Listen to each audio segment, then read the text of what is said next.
Semoga apa yang kita pelajari menjadi ilmu yang bermanfaat buat kita semuanya. Kan bahasan kita di kajian kita Riyadhus Shalihin ya, pada bahasan kajian tentang sifat tercelah yang kita sendiri para ikhwah akhwat sekalian banyak melupakan akhlak tercela ini.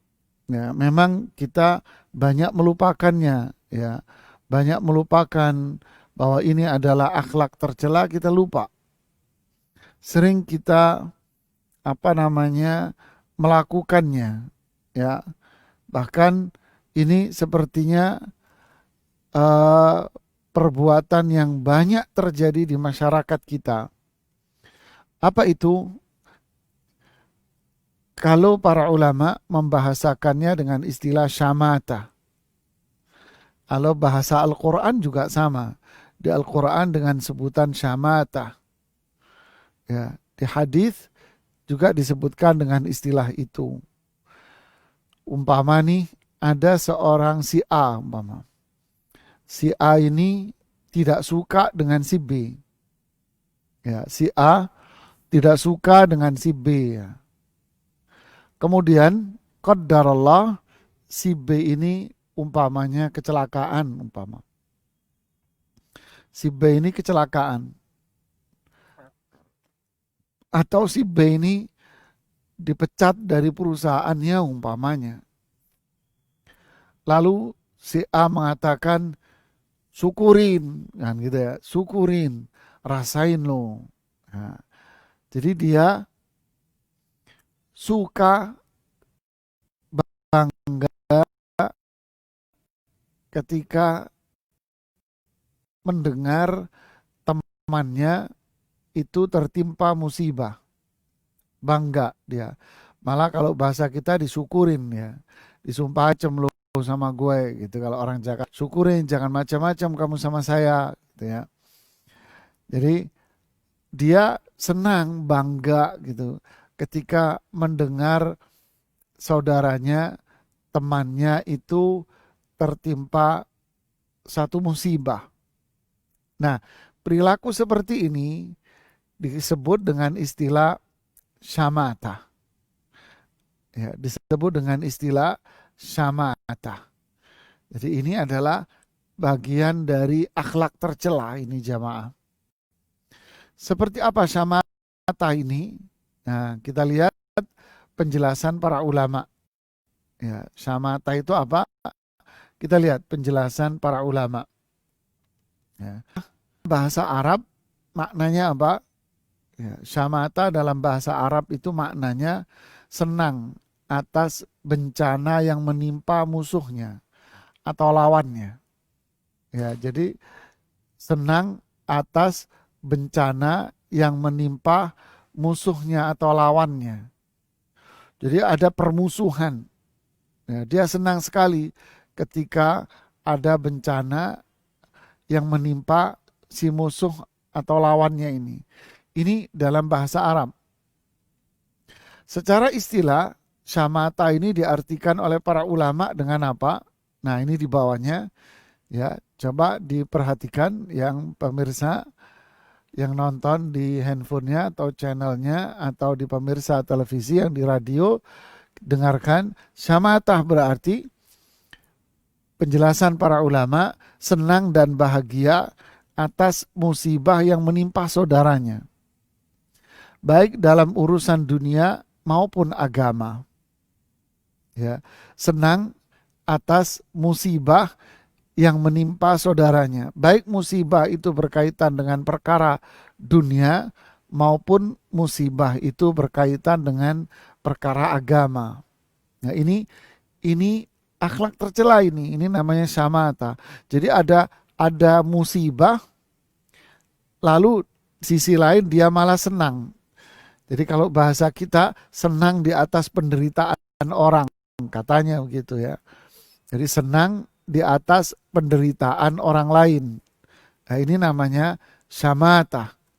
Nah, ini disebutkan pula di Al-Quran, para ikhwah sekalian, disebutkan di Al-Quran di surat Al-A'raf. Itu saya sebutkan di surat Al-A'raf ayat 150. Ucapan Nabi Harun alaihi salatu wassalam kepada Nabi Musa alaihi salatu wassalam ketika Nabi Musa meninggalkan kaumnya bersama dengan Nabi Harun alaihi salatu wassalam untuk menerima wahyu dari Allah subhanahu wa ta'ala. Lalu kaumnya akhirnya malah beribadah kepada selain Allah dengan seekor sapi itu. Nah, sepulangnya Nabi Musa menegur atas apa yang terjadi kepada Nabi Harun. Nabi Harun mengatakan dalam penggalan ayat yang ada di surat Al-A'raf pada ayat 150 mengatakan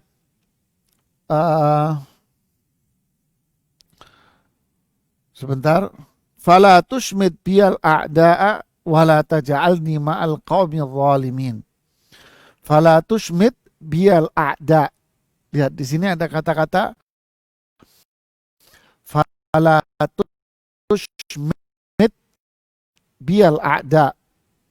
Maksudnya lakukan sesuatu yang membuat musuh-musuh ini mentertawakan saya. Ya, jangan kamu marahin saya melakukan sesuatu yang terlihat oleh musuh bahwa ini adalah buruk, lalu dia mentertawakan saya. Senang dia, musuh-musuh ini senang melihat saya ditimpa musibah. Nah, ini yang dimaksud fala tushmit biyal a'da.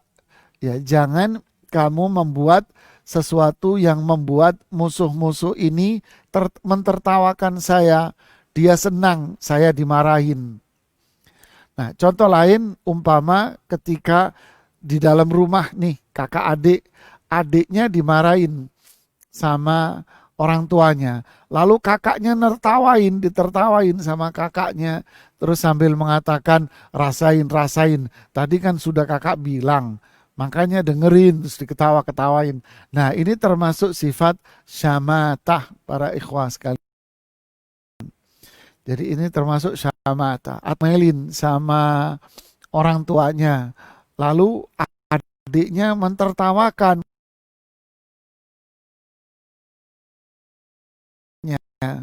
Nah, rasain, makanya jangan galak-galak. Senang atas menimpa saudaranya. Ini yang dimaksud dengan sebutan syamatah, jamaah. Lalu di dalam Al-Quran, nah kita lihat pada gambar yang slide yang ketiga, ya, kita lihat syamatah di dalam Al-Quran ini ternyata disebutkan oleh Allah sebagai sifat orang-orang munafik, waliyadzubillah. Ya, ternyata syamatah ini disebutkan oleh Allah Subhanahu wa taala di dalam Al-Qur'an sebagai sifat orang-orang munafik. Apa itu? Gembira ketika melihat umat Islam atau orang Islam berada dalam kesulitan atau tertimpa musibah. Ini sifat munafik. Mereka orang-orang munafik saat itu sangat gembira ketika melihat umat Islam ini ditimpa musibah. Coba kita buka bersama-sama surat Al-Imran ayat 120. Ini adalah sifat orang-orang munafik. Ya. Surat Al-Imran ayat, ya, kita lihat di surat Al-Imran ayat 120. Ya, oke. Nah, di surat ini Allah Subhanahu wa taala berfirman, ya, di surat ini Allah Subhanahu wa taala berfirman, in tamsaskum hasanatukum. Jika kalian mendapatkan kebaikan dari Allah, nah lihat ayatnya itu, in tamsaskum hasanatun tasuhum. Kalau kalian jengkel, marah, hasad. Lihat, ini orang munafik ini. Kalau kalian, wahai umat Islam, mendapatkan kebaikan, mereka jengkel, kesal, mereka jadi marah atas nikmat yang telah kalian peroleh. Namanya apa? Namanya hasad, ya. Bismillah.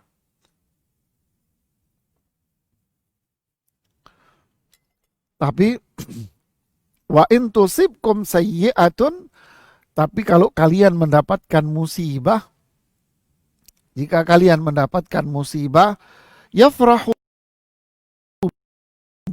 biha, mereka bangga itu kan. Jika kalian bersabar dan bertakwa, la yadurrukum kaiduhum syai'a. Tipu daya mereka orang-orang munafik itu tidak akan bermanfaat apapun buat kalian. Tidak akan apa? Tidak akan menimpa diri kalian sedikit pun. Lihatlah jemaah.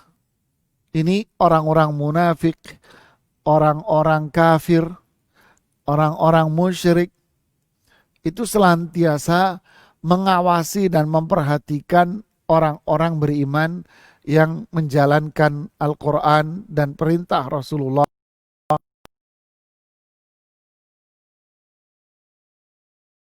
Sallallahu Alaihi Wasallam. Kalau mereka umat Islam ini mendapatkan, mereka itu hasad, jengkel, marah, berbuat berbagai macam cara agar kebaikan yang menimpa umat Islam atau individual ini hilang dari diri mereka. Tapi kalau orang yang beriman ini mendapatkan musibah, mereka malah tepuk tangan, senang. Jadi subhanallah, inilah sifat orang munafik yang dipenuhi dengan apa? Hasad, ya, kedengkian, ya, hasad, kebencian pada diri mereka. Mereka dipenuhi dengan apa? Kemudian dipenuhi dengan sifat syamatah. Jadi apa yang ada dalam jiwa orang-orang munafik ini semuanya kotor. Jiwa mereka adalah jiwa yang kotor. Ya. Na'udzubillah. Kita dapati pula sifat syamatah ini pada diri orang-orang munafik pada surat At-Taubah. Ya, coba kita lihat di surat At-Taubah. Kita akan temukan pula sifat yang buruk ini pada diri mereka. Ya. Surat At-Taubah, surat yang ke-9. Coba dibuka, surat yang ke-9, surat At-Taubah, ayat 50 dan 51. Ayat 50 dan 51. Ya. Oke. Redaksinya sama dengan yang di Al-Imran ayat 120 tadi. Di sini Allah berfirman, intusibka hasanatun tasu'hum. Jika kalian mendapatkan nikmat dari Allah, ya, intusibka hasanatun tasu'hum. Ya, jika kalian mendapatkan kebaikan, tasu'hum, menjadikan mereka orang-orang ini jengkel, marah, ya, kesal atas apa kebaikan yang kalian peroleh. Lihat, sama maknanya dengan yang di surat sebelumnya. Wa in tusibka musibatun yaqulu qad akhadna amrana min qablu wa yatawallaw wa hum farihun. Tapi kalau ada musibah yang menimpa kalian, mereka akan mengatakan kami sudah mengambil urusan kami. Ya, kami telah mengambil urusan kami. Wah, itu ditimpa musibah. No, kan benar apa yang kita omongin. Mereka berpaling dan mereka sambil tertawa-tawa dan senang. Ya, tertawa dan senang. Ya, na'udzubillah, thumma na'udzubillah.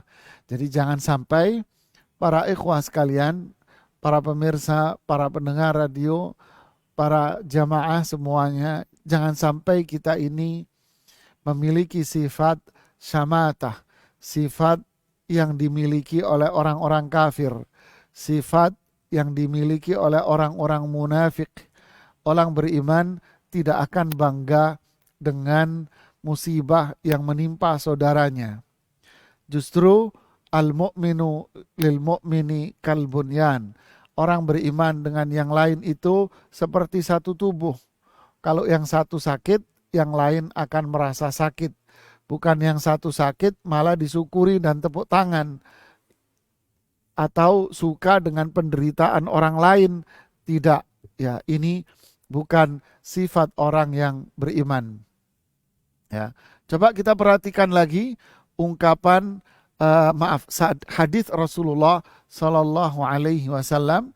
Hadis ini memang tidak disebutkan oleh Imam An-Nawawi di Riyadhus Shalihin. Ya, seperti biasa setelah penjelasan ini kita kembali kepada apa yang disampaikan oleh Imam An-Nawawi di Riyadhus Shalihin. Kita lihat ini hadis Rasulullah SAW dari Makhul. Makhul ini tabi'in dari Wa'ilah bin Al-Asqa. Wa'ilah bin Al-Asqa berkata, Rasulullah SAW bersabda, jangan kamu tunjukkan kegembiraanmu atas musibah yang menimpa saudaramu. Lihat ini langsung saya terjemahkan. Jangan kamu tunjukkan kegembiraanmu atas musibah yang menimpa saudaramu. Allah akan merahmatinya dan menimpakan bencana kepada kamu. Waduh. Jadi contoh tadi si A melihat saudaranya si B ditimpa musibah. Lalu si A ini bangga, wah dia bener kan ditimpa musibah, nah makanya senang tertawa, ditertawakan dia. Si B ini ditertawakan. Lalu apa yang terjadi? Di sini Rasulullah SAW mengatakan Allah akan merahmatinya. Si B justru akan dirahmati oleh Allah atas musibah yang menimpa dirinya. Lihat, malah dibalik kondisinya. Si B malah akan mendapatkan rahmat dari Allah Subhanahu wa taala, dan si A yang mentertawakan tadi justru dia akan ditimpa bencana. Ya. Contoh dalam keluarga nih, kakaknya diomelin, lalu adiknya tertawa, wah makanya syukurin diomelin sama mama gitu ya, diomelin sama mama gitu. Lalu tiba-tiba anak-anaknya, adiknya ini tetap bermain, ketika dia tengah-tengah main tersandung jatuh. Nah makanya jangan suka nertawain orang, nah kan suka gitu ya, makanya jangan suka mentertawakan orang. Ya beginilah jamaah, hadis hasan diriwayatkan oleh Imam Tirmidzi. Jadi justru yang ditertawakan tadi itu akan dirahmati. Malah yang mentertawakannya inilah yang akan ditimpakan bencana oleh Allah. Malah dibalik. Jadi musibah yang menimpa si B akan menjadi kebaikan buat dia, menjadi pintu-pintu rahmat buat dia, menjadi penghapus dosa buat dia. Tapi bagi si A akan menjadi bencana buat dia. Na'udzubillah, na'udzubillah. Jadi kesimpulannya apa jamaah? Perhatikan yang berikutnya. Makanya ya perhatikan berikutnya apa? Lihat, inilah yang menjadi petunjuk Rasulullah Sallallahu Alaihi Wasallam. Doa Rasulullah SAW. Dari Abu Hurairah berkata, bahwa Rasulullah SAW berlindung dari kerasnya bencana, tertimpa kebinasaan, takdir yang buruk, dan sesuatu yang membuat musuh itu senang. Hadis riwayat Imam Bukhari dan Muslim. Artinya jamaah, pemirsa dan pendengar radio dan teman-teman semua, ini adalah doa Rasulullah SAW yang diajarkan kepada kita. Apa itu doanya? Nah itu saya tuliskan redaksi doanya. Pendengar radio, doanya adalah Allahumma inni a'udzubika dzil bala wa darakis syaqa wa su'il qada wa syamatatil a'da. Ya, ini doa Rasulullah SAW. Allahumma, ya Allah, inni a'udzubika, aku berlindung kepadamu. Ya, aku berlindung kepadamu. Dari apa? Dari 4 keburukan. Dari 4 keburukan. Yang pertama, jahdil bala, kerasnya sebuah bencana. Ya, jahdil bala, yaitu kerasnya bencana. Yang kedua, darakis syaka, tertimpa kebinasaan. Tertimpa kebinasaan. Yang ketiga, maaf, su'il qada, takdir yang buruk. Yang ketiga, takdir yang buruk. Ketiga, keempat, syamatatil a'da, yaitu sesuatu yang membuat musuh-musuh ini tertawa. Jadi hafalkan doa ini. Makanya doa ini waktu awal-awal pandemi rame di media, ustadz-ustadz kita semua mengajak kita untuk rajin membaca doa ini. Kenapa? Agar tertimpa dari berbagai macam keburukan, agar tertimpa dari berbagai macam penyakit, termasuk COVID dan penyakit-penyakit yang lain. Dari mana? Dari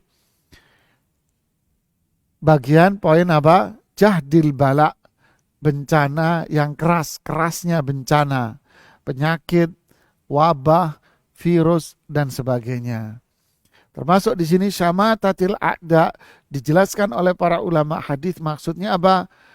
Sesuatu yang menimpa diri saya, diri kita semua, lalu orang-orang yang gak suka sama kita ini akhirnya mentertawakan saya. Jauhkan dari hal-hal yang buruk yang seperti ini. Ya, jauhkan dari hal-hal yang buruk yang seperti ini. Ini menunjukkan bahwa mentertawakan seseorang karena musibah yang menimpa dirinya adalah perbuatan yang tercela. Ditambah lagi ini adalah sifat orang-orang munafik. Wal'iyadzubillah, semoga Allah jauhkan kita dari akhlak tercela ini. Kemudian yang selanjutnya, kenapa memiliki sifat ini? Kenapa ada orang yang memiliki sifat ini, jamaah? Kenapa ada orang yang memiliki sifat syamatah? Kenapa ada orang yang suka bangga, tertawa ketika melihat saudaranya itu tertimpa musibah? Ada beberapa sebab yang saya ringkas dari penjelasan para ulama. Yang pertama, lemahnya iman dia. Imannya lemah. Ya, lemahnya iman artinya dia tidak memahami dan tidak mengenal Allah Subhanahu wa taala, bahwa orang hidup pasti akan ditimpa oleh Allah musibah, akan mendapatkan nikmat. Itu bagian dari apa? Itu bagian dari takdir yang Allah tentukan pada seseorang. Tentu takdir Allah ini baik di mata Allah, pasti baik untuk meningkat derajat, menghapus dosa.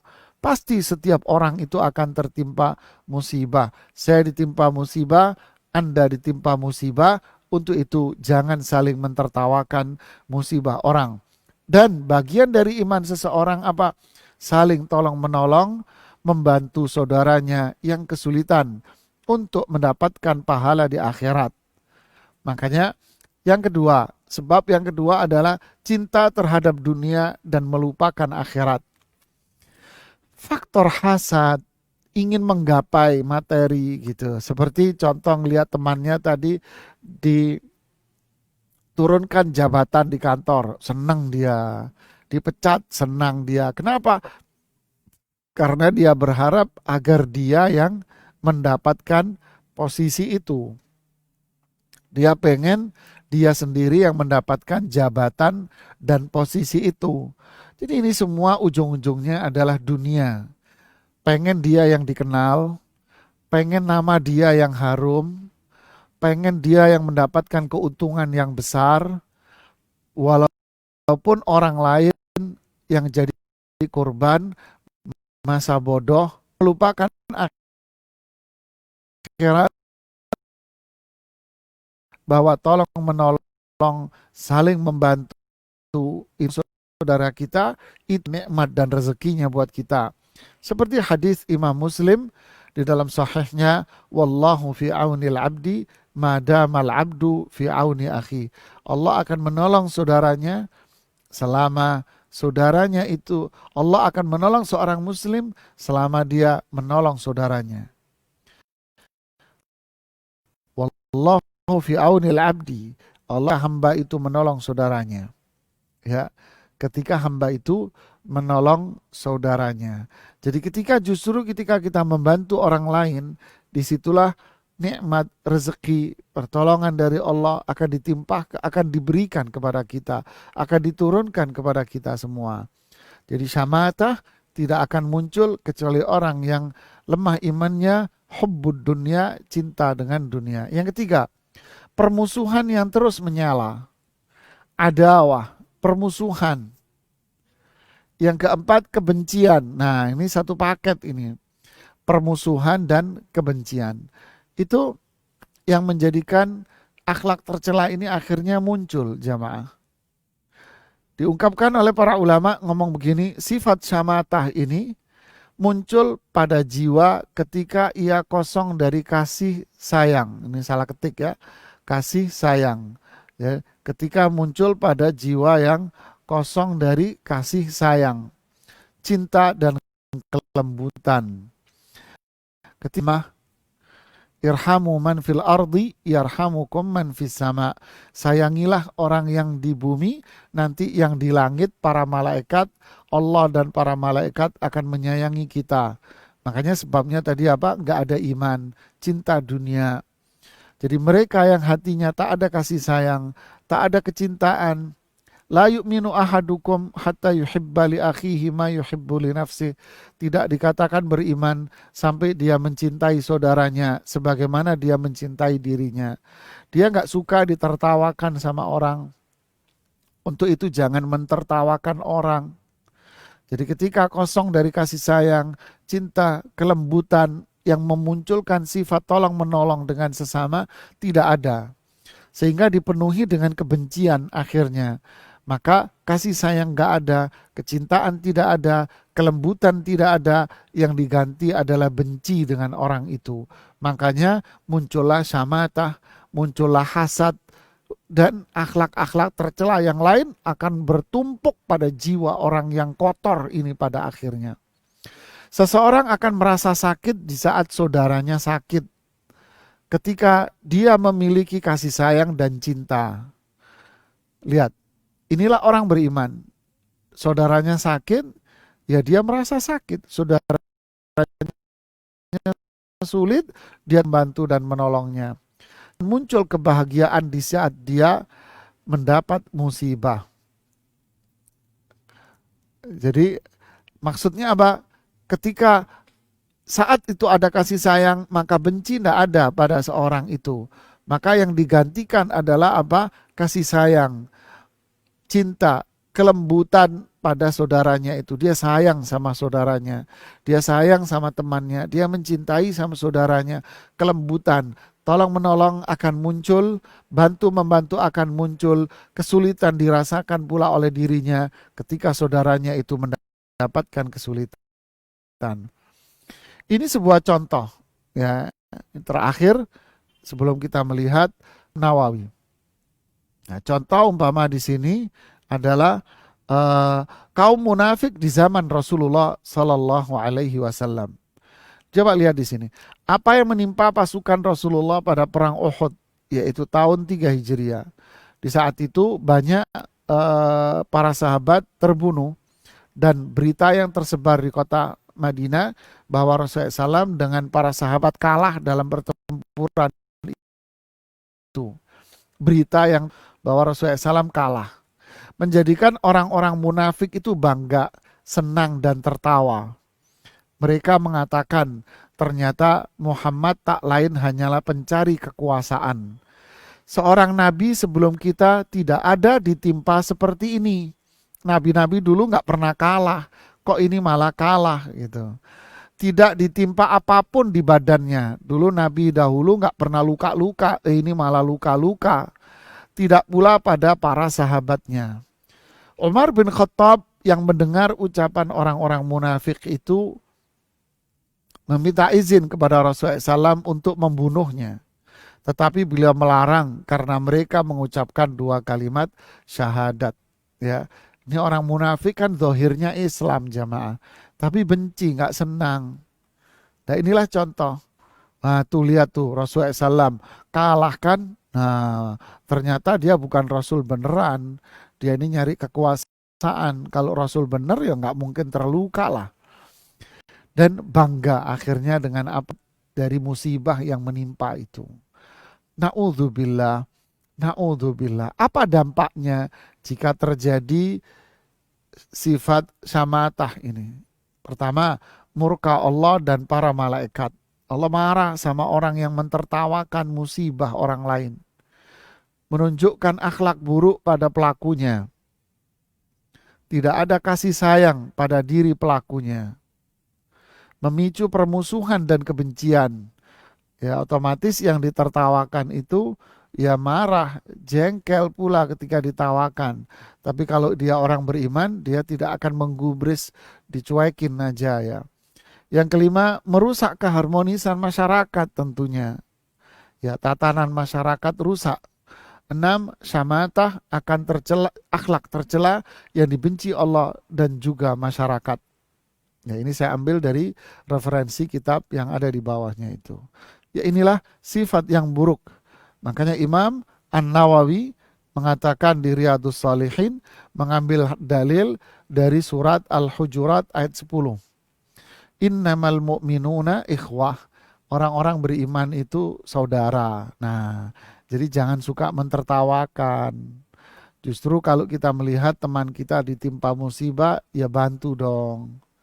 Ya dibantu, jangan ditertawakan, ditolong, diringankan bebannya. Kemudian surat An-Nur ayat 19. Innalladzina yuhibbuna an tasyi'al fahisatu fil ladzina amanu lahum adzabun alimun fid dunya wal akhirah. Lihat ayat ini turun berkaitan dengan bin Salul. Sesungguhnya mereka-mereka yang suka bang itu tersebar luas di kota Madinah. Berita buruk tersebar luas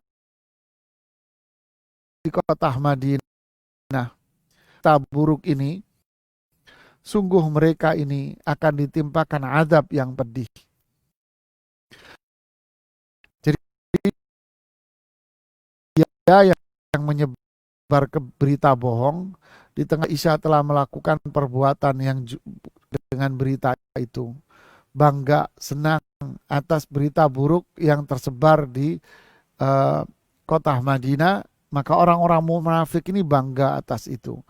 Lalu Allah mengancam mereka yang mentertawakan, bangga atas terjadi itu dengan azab yang pedih. Ya.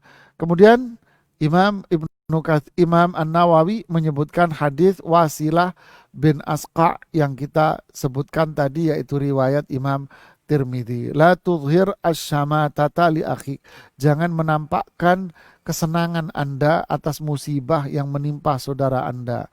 Pasti Allah akan merahmati orang yang ditertawakan dan Allah akan menimpakan bencana pada orang yang mentertawakan ya. Wallahu a'lam bishawab. Ini yang bisa kita sampaikan. Seperti biasa nanti materi akan dikirimkan di grup secara langsung habis acara ini ya. Kita lihat pertanyaan yang masuk dari teman-teman kita ya. Dari Ummu Sultan ini bertanya, amalan apa yang bisa dilakukan jika iman masih tipis, tak mau mendoakan jelek orang yang menzalimi, namun juga belum bisa mendoakan kebaikan kepada orang? Ya, bismillah, alhamdulillah wa ba'd. Terima kasih pertanyaannya. Apa itu amalan yang bisa menambah iman? Imam As-Sa'di rahimahullah menyebutkan beberapa sebab bertambahnya iman. Apa itu? Pertama, pelajarilah, kenalilah Allah dengan nama-nama dan sifat-sifatnya. Kenalilah Allah dengan nama-nama dan sifat-sifatnya. Nah, ini kajian sudah kita mulai 2 pertemuan.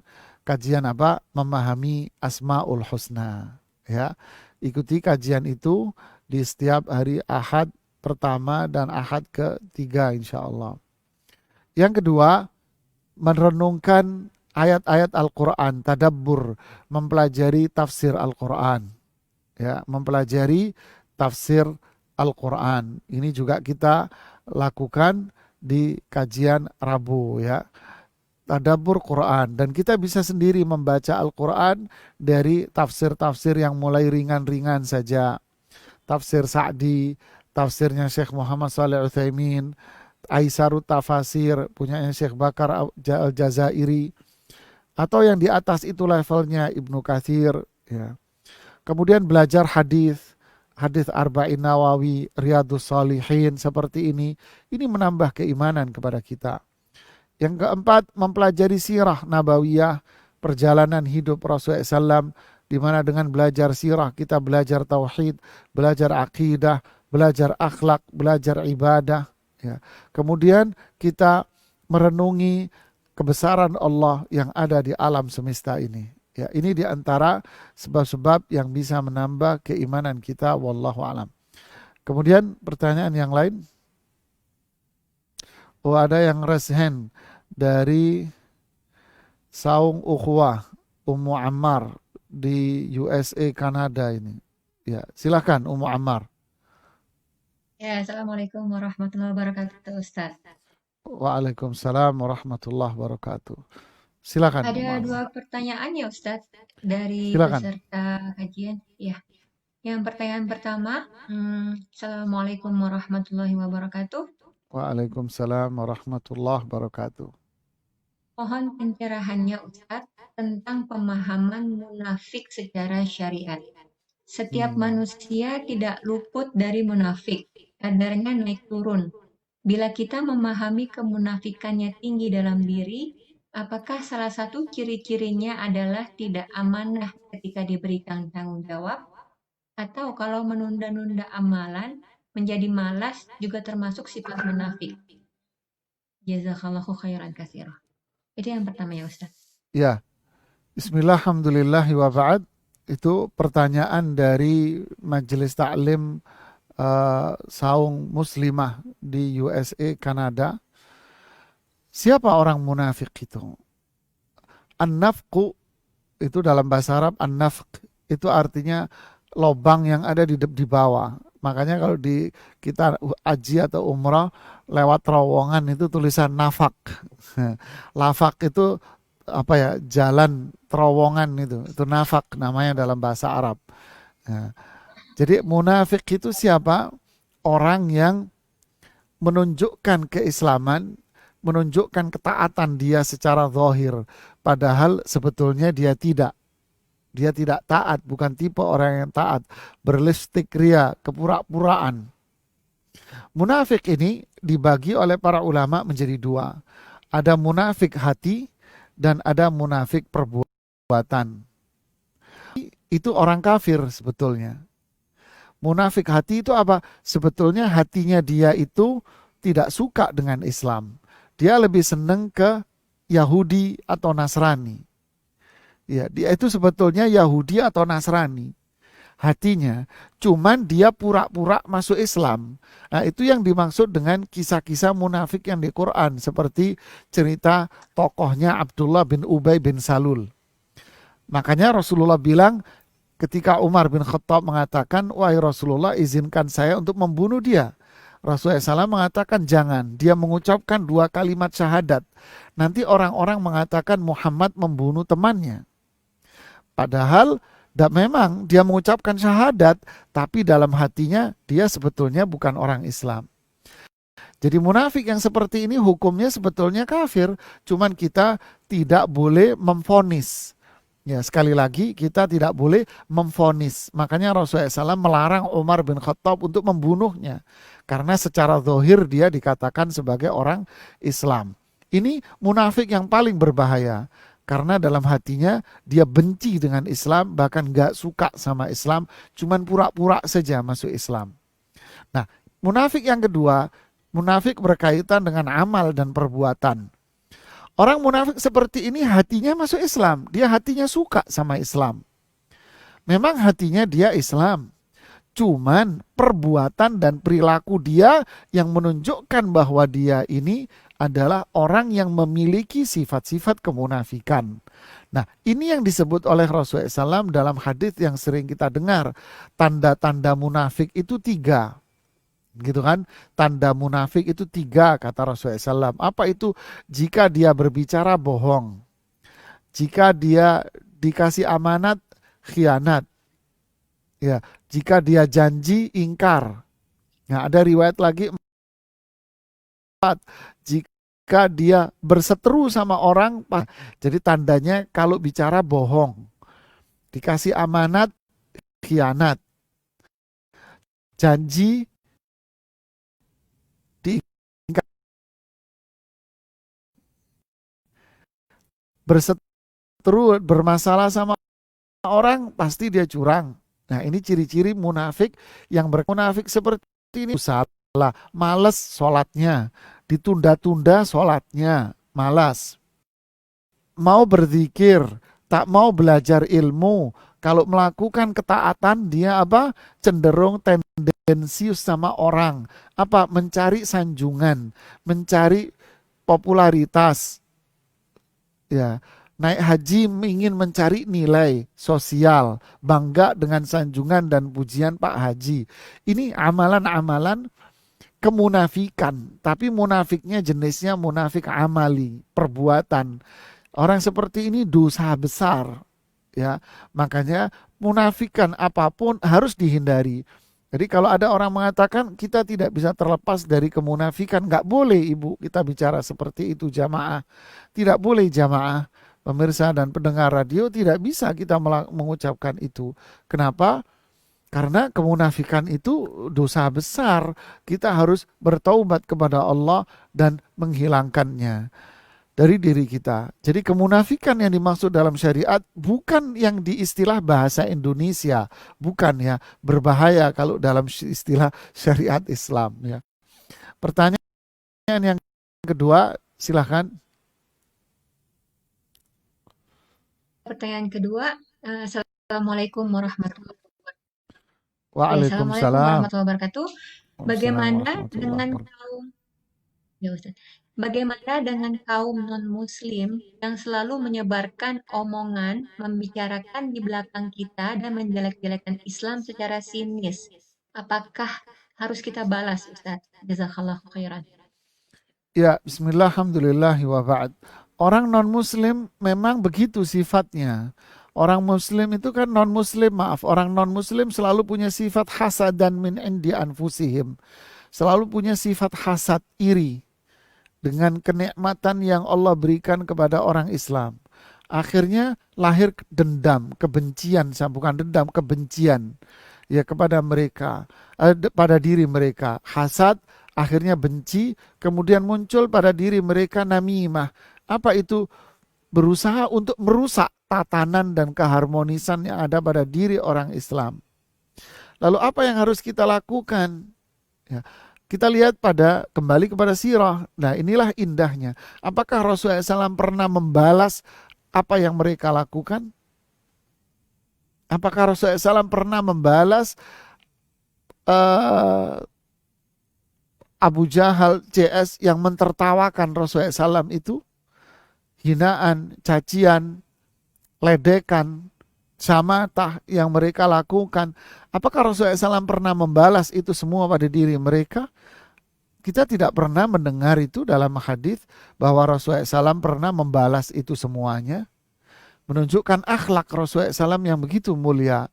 Dari sini akhirnya muncul orang-orang yang akhirnya masuk Islam karena melihat akhlak Rasulullah Sallallahu Alaihi Wasallam.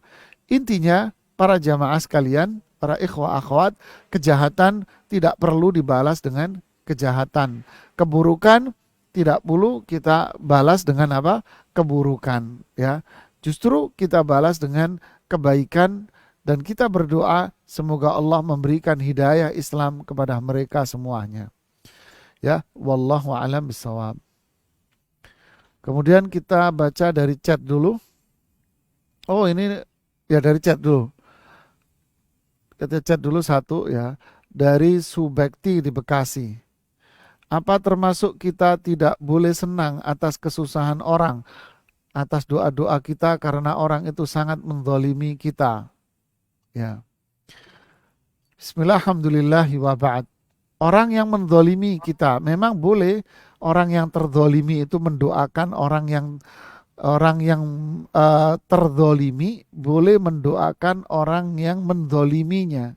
Memang diperbolehkan, makanya Rasulullah SAW mewasiati para sahabat, wattaqi da'wah mazlum, hindari kalian doa orang yang terzalimi. Ya, doa orang yang terzalimi boleh, cuman alangkah baiknya dan yang lebih baik apa itu memaafkan kesalahan mereka sehingga tidak ada hati kita yang kotor dengan sifat dendam. Lebih baik kita memaafkan mereka. Memaafkan mereka ini amalan yang sangat mulia sekali. Sudahlah, maafin saja. Agar hati kita bersih, tak dikotori oleh godaan syaitan dengan akhlak yang tercela, dendam, nanti akan muncul syamata, ya, dan sebagainya. Akhirnya jiwa kita lagi yang kotor, ya, karena kita akan lemah, jamaah. Oke, kita lihat pertanyaan langsung raise hand dari Ibu Dewi, ya, Ibu Dewi di Taiwan. Ya, Assalamualaikum silakan. warahmatullahi wabarakatuh. Waalaikumsalam warahmatullahi wabarakatuh. Ustadz, kami dari Akhwati Villa ingin bertanya secara langsung. Ya. Begini Ustadz, hidayah kami itu di negara non-muslim. Nah, setiap kami mendengarkan kajian itu, kami merasa begini Ustadz. Kenapa sih dulu kami kok negatif gitu dan merasa bersalah ketika mendengar kajian tentang penyakit hati dan sebagainya, dan bagaimana kami menyikapi diri sendiri agar tidak merasa ya Allah kok kami begini, kok nggak dari dulu, atau ya merasa down begitu Ustadz. Masya Bagaimana Allah. menyikapinya, dan mohon nasihatnya serta doakan kami semoga istiqomah. Syukron Ustadz. Barakallahu fiik, jazakallahu khairan. Ya, alhamdulillah wa ba'd. Masya Allah, ini suara hati dari jamaah yang di Taiwan, ya. Alhamdulillah, justru itu kita bangga dengan perasaan yang seperti ini, dengan suara hati yang seperti itu. Apa itu? Orang yang beriman itu adalah orang yang memiliki di dalam hatinya itu rasa takut. Rasa takut itu adalah ciri orang beriman. Ya Allah, dulu saya banyak berbuat dosa, dulu begini. Akhirnya muncul pada dirinya apa? Takut atas dosa-dosa yang telah dia lakukan di waktu itu. Ini adalah iman. Bukankah Allah mengatakan dalam kajian kita yang lalu, innama yakhsyallaha min ibadihil ulama, yang takut sama Allah itu hanya orang yang berilmu saja. Jadi pemirsa, pendengar radio, para ikhwah akhwat, takut ini muncul karena iman. Semakin orang belajar mengenal Al-Quran, mengenal hadis-hadis Rasulullah Sallallahu Alaihi Wasallam, akan semakin besar pada dirinya itu sifat takut akan azab Allah menimpa pada dirinya. Akhirnya sifat yang seperti ini menjadi sebuah motor penggerak bagi dia yang sangat kuat sekali, harapan yang tinggi pada dirinya untuk mendapatkan rahmat Allah dan menjadi hamba Allah yang mulia. Dari sini akan menjadi orang yang tasabuk, berlomba-lomba dalam melakukan ketaatan kepada Allah. Lahirlah hamba Allah yang berlomba-lomba dalam melakukan ketaatan, sehingga termotivasi terus untuk ngaji dan belajar, termotivasi terus untuk merubah perilaku yang buruk pada dirinya menjadi akhlak yang mulia, termotivasi terus untuk meninggalkan kemaksiatan dan keburukan, termotivasi terus untuk melakukan ketaatan kepada Allah Subhanahu wa Ta'ala. Ini adalah amal yang mulia. Semoga perasaan yang seperti ini ada pada diri kita. Takut akan azab, harapan untuk menjadi hamba Allah yang mulia. Barakallahu fikum. Kemudian pertanyaan yang lain dari Iwan Abu Raiha. Assalamualaikum Ustaz. Waalaikumsalam. Apa kiat saat kita dijelekkan oleh saudara kita? Harus diam saja lalu memaafkan atau perlu ditegur dan klarifikasi? Ya, bismillah, alhamdulillah, wa ba'd. Dua-duanya boleh. Anda ingin klarifikasi secara individu, tapi jangan disebarluaskan lewat media sosial. Ya, jangan. Ya, Anda samperin, Anda nasihati dia, Anda klarifikasi, mohon maaf, nggak begitu ceritanya, umpama. Tapi kalau dia terus menjelek-jelekkan Anda, sudah biarin aja. Sing waras ngalah, jamaah. Yang waras ngalah. Dia biarin, lalu Anda doain, semoga Allah memberikan hidayah. Jangan dibalas apapun. Ya, wallahu a'lam. Kemudian kita lihat pertanyaan yang berikutnya dari Fazlul Resistensi. Waduh, namanya susah nih. Fazlul aja deh. Ya, Assalamualaikum Ustadz. Waalaikumsalam. Apakah ada keterhubungan, keterkaitan maksudnya antara syamatah dan ain? Contoh apabila mendapat nikmat saudara seiman akan hasad. Ya, bismillah, alhamdulillah, wa ba'd. Memang ini rentetan. Ain itu maksudnya mata. Maksud mata ini adalah hasad. Ya, hasad. Ini satu saudara ini. Ya, syamata itu senang atas musibah yang menimpa orang lain. Kenapa? Karena ada permusuhan dengan dia. Kenapa permusuhan itu muncul? Karena hasad sama dia. Ya, itu tadi rentetan yang kita bahas waktu itu, muncul dari suudzon, prasangka jelek. Dari prasangka tajassus, cari-cari kesalahan orang. Yang di Al-Hujurat, ya kan, ayat 11. Akan muncul ghibah, akan muncul hasad, akan muncul kebencian. Akhirnya apa? Kalau orang yang dia tidak suka ini ditimpa musibah, dia akan tepuk tangan, bangga. Inilah lahir tumpang tindih, ya, udah jatuh ketimpa tembok, ya begini. Nah, akhlak tercela akan lahir lain, akhlak tercela, akhlak yang tercela. Benar kata Imam Ibnu, ibu kemaksiatan. Satu akhlak akan melahirkan akhlak tercela, akan lahir pula akhlak tercela yang lain. Wallahu a'lam. Kemudian kita lihat Ummu Yoka di Assalamualaikum warahmatullahi. Di kampung ana lagi ngetren kalau habis pulang dari umroh atau haji itu buat spanduk besar gitu. Lalu dipasang di rumah. Langsung pasang di rumah, di ruang tamu. Ustaz. Ini termasuk apa? Ini Ibu, bismillah, alhamdulillah, wa ba'd. Ini riya, Ibu. Ini pengen disanjung. Tahu Ibu, pahalanya ngalir ini, ngalir dengan air. Bukan ngalir banyak. Maksudnya hilang pahala umrohnya, hilang pahala hajinya. Dia akan bangga dengan pujian-pujian, senang dengan pujian, istilah orang, kepalanya akan besar, dadanya akan membusung tinggi besar. Dengan pujian itu senyuman-senyuman manis akan muncul dari dirinya, rautan wajah yang cerah ceria dengan pujian-pujian orang. Akhirnya apa? Inilah namanya riya yang mengakibatkan pahala amal dia itu hangus dan habis semua. Wala'iyadzubillah. Solusinya apa? Sebaik-baik amal adalah amal yang kita menjauhkan diri dari pujian dan sanjungan orang. Kalau ada orang itu.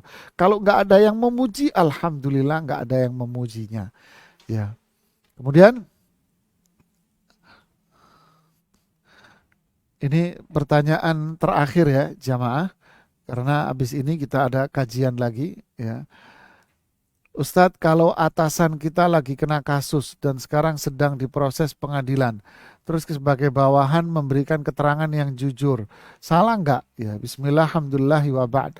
Ya tentu nggak salah, malah kita harus memberikan kesaksian yang jujur. Jangan Anda karena takut nanti dipecat, akhirnya memberikan kesaksian palsu. Justru Anda akan kena syahadatus zur, nanti akan menjadi tema bahasan kita di berikutnya. Syahadatus zur, apa itu? Kesaksian palsu. Ini sangat berbahaya dan itu dosa besar. Sampaikan, kejujuran itu memang awalnya berat, tapi akhirnya kebahagiaan dan kesuksesan. Ya, ini yang bisa saya sampaikan. Semoga bermanfaat buat saya dan kita semua. Mohon maaf kalau masih ada pertanyaan karena sebentar lagi ada kajian lagi. Ya, saya harus rehat sebentar. Ada kajian lagi habis ini, yaitu kajian tentang Sirah Nabawiyah yang sempat terputus karena pandemi cukup lama. Ya, kita lanjutkan kembali dengan jamaah di pengajian di sini Majelis Taklim Salman. Semoga para ikhwah semua yang ada di sini, yang teman-teman yang di USA, Kanada, yang di Taiwan, dan semuanya bisa menyaksikan kajian kita, pelajaran di balik perjalanan Rasulullah SAW ke Taif, pelajaran akhlak, pelajaran akidah dan tauhid. Kita tutup, subhanakallahumma bihamdik, asyhadu an la ilaha illa anta,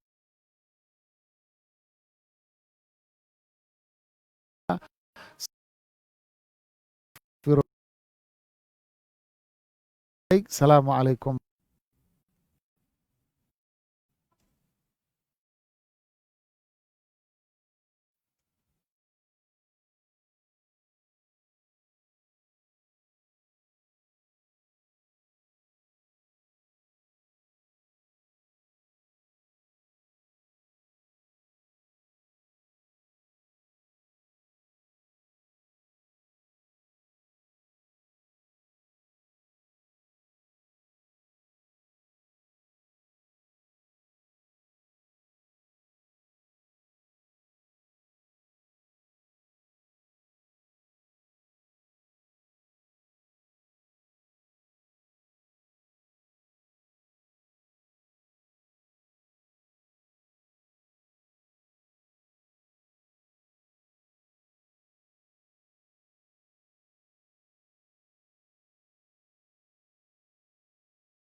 Kita bisa ikhlas dalam beramal. Dan semoga Allah mengampuni dosa-dosa kita.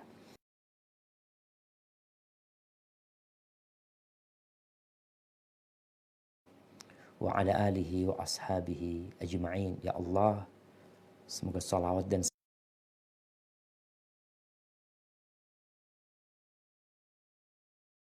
wassalam untuk keluarga beliau, untuk istri-istri beliau, untuk putra-putri beliau.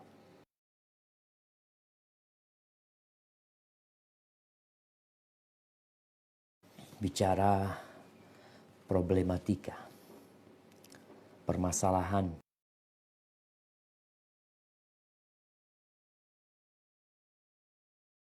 kandung badan, bahkan setelah hayat itu berpisah dengan